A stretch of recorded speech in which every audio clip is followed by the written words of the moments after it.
Okay, Coach Breeze, tough one there. Eight matches to 1. Well, technically 9, but 8 matches to 1 that were wrestled. When you look at that one, tough match at 33.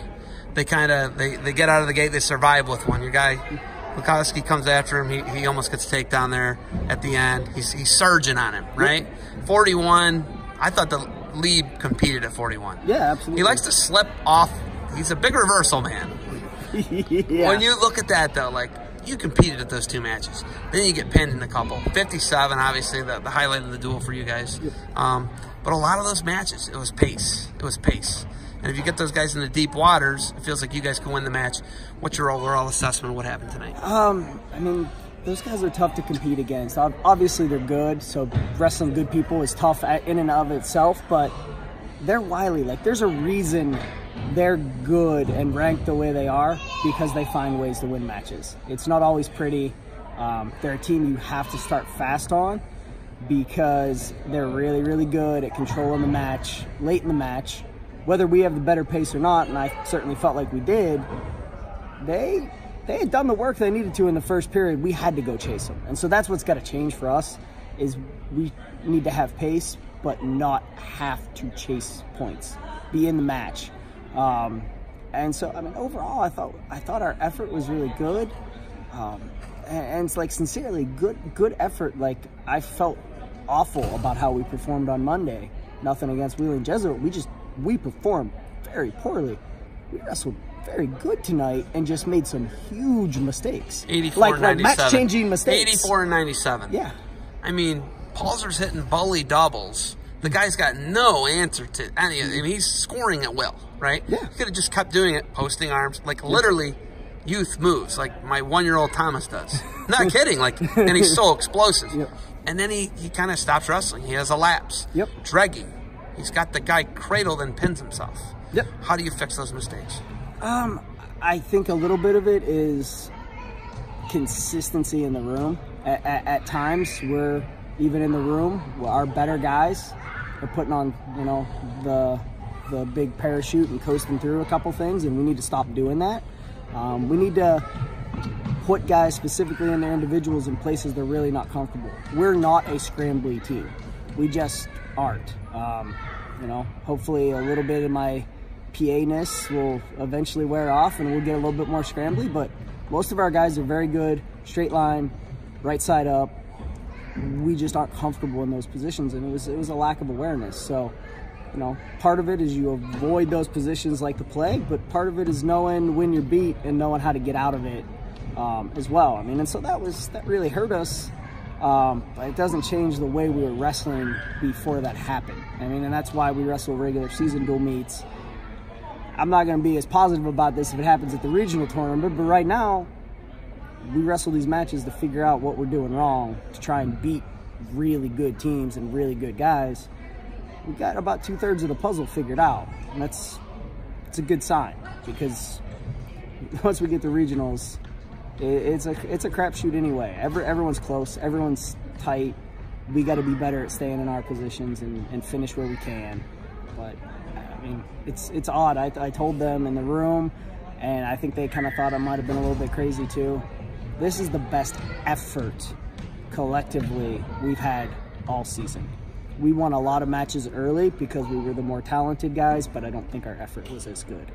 We've lost some matches recently because people were maybe a little bit more talented than us and our effort didn't match theirs. Tonight, I felt like we brought the effort pretty much across the board.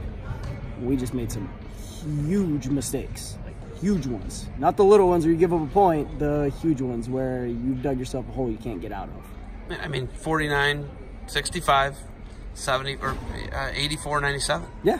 Right? 74. That guy's battling now. Yeah. He's in that match. He can win. He can change that result. That's already a big change in result. I think that was a major, maybe bordering on a tech in December. So the gap, you know, has been closed quite a bit. Again, you never know what's going to happen the next time you compete, but we feel good about how we competed and that we can be in that match. Believing you can be in the match is half of the battle sometimes, especially, you know, Orson's a freshman. Finding out he can wrestle that match might change how he competes the next time. It's the first time he didn't feel like he could even compete in that match. Boggs goes to war. Every match, if Boggs can make a war out of a match, Boggs can be NCAA champion. Yep. I don't think there's no doubt. Yep. If he can make it a war, I mean, how good do you feel about that if he can make it into his match? I love it when it gets to the point where it's just heart, because he has probably as much of it as anybody in the country, and he has great conditioning and great pace.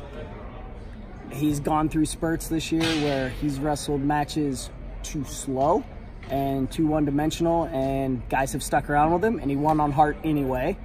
And he's wrestled some matches where he's maybe a little too overzealous, and then he had to come back and win on heart anyway. He's only, I think he's got 3 losses on the year. One of them was to the guy that Kelly had beat, the common opponent. That was an overtime match, so he lost an overtime match. He lost to the number 2 guy in the country, like 5-4, and he lost to the guy that's currently ranked 4th, like 9-6, and he wrestled a match where he wrestled in all the wrong places. And he wasn't able to make it a war because the match got too slow. So if he can make it a pace battle, I mean, we feel good about it with everyone. He's obviously, guys are staying with him too. We're not knocking, we're not tech following everybody right now, but we're really good at winning those matches. There's a roll of the dice that comes with that it's always close, but we're really, really good at being the guy that's comfortable in the deep water in third period overtime. So, you got that to kind of hang your hat on. I've never felt not confident with him when it gets to that point. All right, moving forward, what do you guys got next? GMAC duels next weekend. So we previewed that, didn't we? Yes, yeah. So big chance to win the first conference championship for the GMAC. We talked about what that kind of is going to look like and how tough it can be. But I mean, we come off of this and we have something big to get up for again. It's not a random Wednesday dual meet where you can maybe hang your head a little bit. We have a week to go compete for a championship, a conference championship. You could go 0-5 or 5-0 next week. Yeah. Right? Like, you guys have a bad stretch. You can go 0-5. Yeah. Right? You got to be ready. Yeah, for All right, sure. we're going to see 125 back in the lineup now. I'm hoping so. Every day we're getting closer. It's one of those things that there's going to be a breakthrough day, and then I think we're going to be good to go. But there's got to be that breakthrough to get over the hump where we're comfortable putting him out there. Where, I mean, again, you got to have the end in sight. We wanted him for all of these duels. We wanted him back, but we got to have the end in sight. It's no different than what you're seeing in a lot of D1s. We're not trying to protect him from good matches, but if he's not right yet and he's not ready, kid's ranked 8th in the country, 7th in the country. Like, we want him to be right when he gets back, and I think if he is, we'll be in a really good position there. All right. We got Tiffin next week. You got anything else for me? No, I just appreciate you coming out, and hopefully I didn't sound like too much of a crazy man on the broadcast. I tried to stay away from the camera during the duel. That's good. That's good. And good. Hey, listen, I like when you fight for your guys. Might cost you a team point, but I'm all right with that. Hey, for the record, this is important. For the record, Coach Breese did not give up a team point tonight. Just so everyone's clear on that. Okay, who gave up the team point?